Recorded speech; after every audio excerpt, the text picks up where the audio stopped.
You know, sometimes the best thing we can do for our trees and shrubs is to cut them back.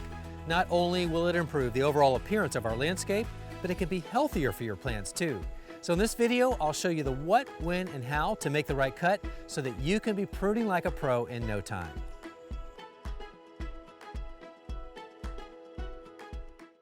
Now, pruning is important for several reasons: to control overall size and shape, to cut out dead or diseased branches or limbs, to improve the overall structure, and the one that makes believers out of all of us, to stimulate new growth.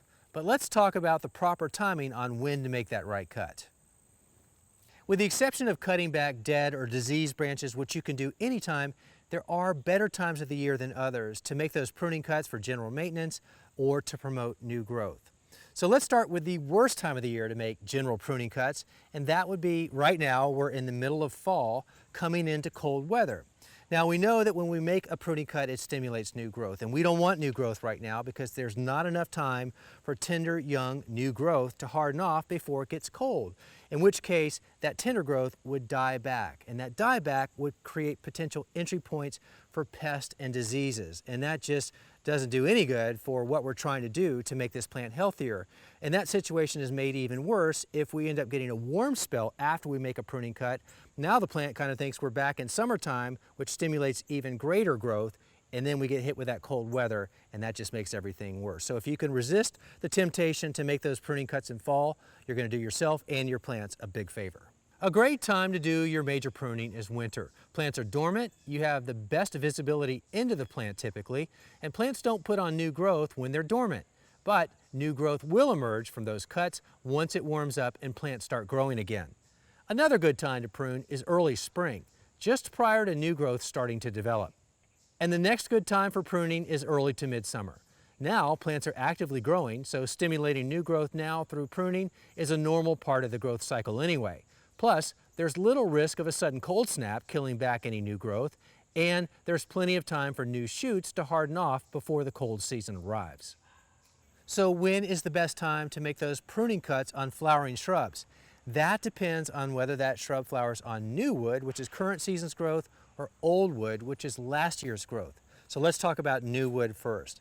Plants that flower on new wood include butterfly bush and Annabelle hydrangea, and in this case, hydrangea paniculata. These flowers are formed on wood that grows in the current year. So the best time to make a pruning cut on these type of shrubs is in the winter time, and you can be assured that you're going to have plenty of flowers in the summertime. Other shrubs set their flower buds on previous season's growth, known as old wood. Classic examples include azaleas, rhododendrons, and just the good old-fashioned mop-head hydrangea. And that's what this one is right here. So as you look at this plant, you can see buds that have already started to form. Those include the flower buds. So here we are in fall. If I were to make the cuts right now and cut this back, I've just removed all those future flowers that appear next summer.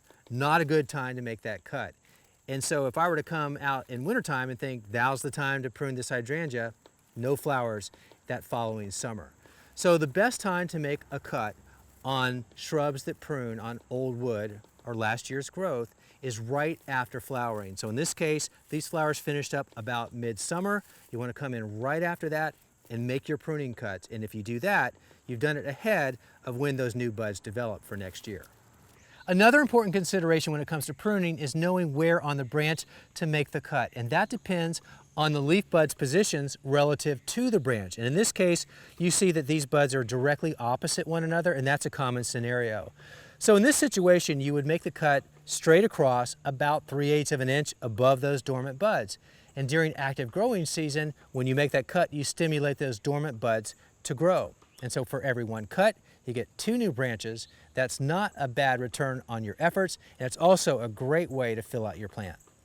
Now, another very common way that leaves are formed on branches is in an alternating pattern, just like this. So when you make this cut, think about the direction you want that new growth to emerge.